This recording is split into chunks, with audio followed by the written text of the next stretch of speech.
Coach, kind of a unique night there with the weather, but first let's talk about Matt and what a fantastic performance he gave for you. Absolutely outstanding.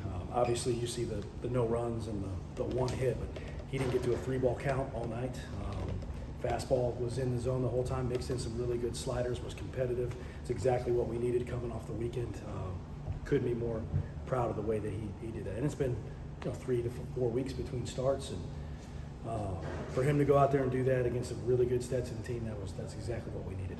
We actually hadn't gotten a chance to see Matt on the mound since the Monmouth series. So what was it like to see him get back out there on the mound and have such a great start, especially with the other starts you've been getting lately? Yeah, and that's kind of what we saw from him in fall and parts of the early spring. And when he's right, he's going to really command the fastball down, which you saw, and the slider was in play. There's a little like split change in there too that he'll work in, but he didn't really need to tonight. He just attacked with those 2 pitches and really got our infielders engaged because like I said, no 3-ball count, so he's working fast, filling up the strike zone. It's really fun to play defense behind a guy like that when he's rolling like that.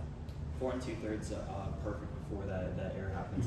That's really tough. How long is a guy that's loose like that when he's rolling like that? Like almost would have been 50 pitches through. Yeah, and honestly, he was cramping, so we were taking him out anyway. So I'm just glad they got the hit and they made that decision a lot easier. It's hard to take a guy out if he didn't give up the hit. And, that's as long as he's been in a while. And we had the bullpen was stocked, and we got to get some guys in there too. Angelo was coming in, and we liked where we were at. 2-out rallies, the 2-out hitting won you this game, getting scratching out those 2 runs. Yeah, and that's been tough to come by lately. And you look at the first inning, and it's 2 outs and 3 pitches, and then Espy gets hit by a pitch, and Willie hits the ball to go first and third, and then your senior captain delivers a 2-out hit, and then Maduro had a walk, and Chase was an inch away from a bases clearing 2-out double there too. So that was nice to see. Kansas series coming up this weekend. What are some good takeaways from tonight, even through 5 innings, that you can bring into the weekend? Well, I thought when they walked in the building today, it looked like UCF, like a UCF baseball team that I'm used to seeing. They were ready to go. The pre-work was really, really good. The I/O was really good. They were focused. I could kind of feel it coming a little bit, and they needed that, and we needed that. Do you think the focus is more like at home this season?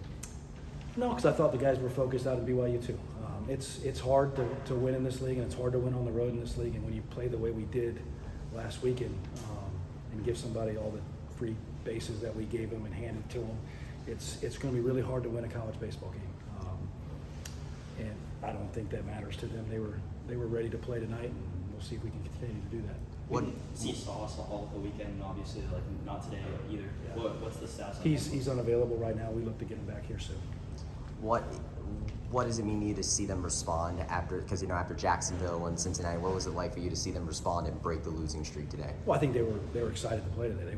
They wanted to go out there and they wanted to play UCF baseball and pitch and defend and find a way to score runs. And for 5 innings, they did that.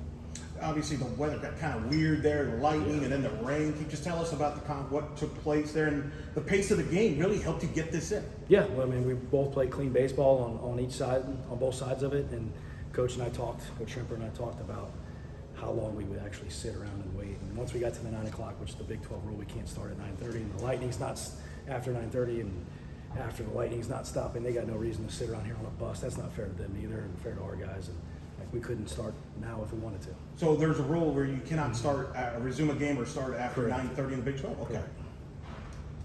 Probably gets his first start on Friday. Is that like, are we starting to see more of the weekend starting to shape up probably on Friday? We haven't decided exactly how we're going to go and how we're going to match up. We'll figure out who's available on Friday, and we'll kind of go that way. We haven't really decided on who's going where yet. Would you say that tonight Matt made a good audition for himself to attempt to get weekend work? Well, I think he made an audition good audition to put himself out there more. We're going to need midweek start. We're going to need some weekend help, and I don't think he cares whether he starts or throws in relief. He just wants to pitch, and he earned himself more opportunities tonight. I know this move happened a couple of games ago, but the Minnesota second in batting order, obviously he's had some really good at-bats like throughout conference play. What do you see him moving all the way? Well, I think he's ready for that. That's different than hitting the bottom of the lineup. There's things we do offensively that I feel like he can do all of it.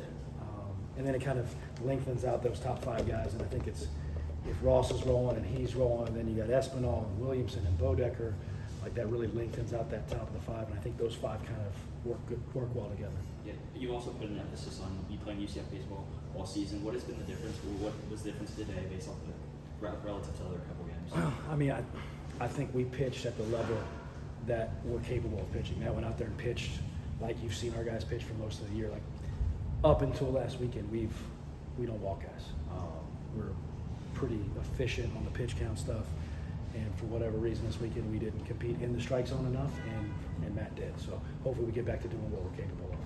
After losing series against Houston and Cincinnati, what's the biggest thing you want to see for your team this weekend as you face a top 25 team in Kansas? Well, we're going to face a really good arm Friday night, and I want to see the at-bats match the level of the competitiveness of the really good pitcher on the mound, and we're going to see it all weekend. And that's a really, really good team, really athletic team in Kansas coming in here, and I want to see us play to our capabilities.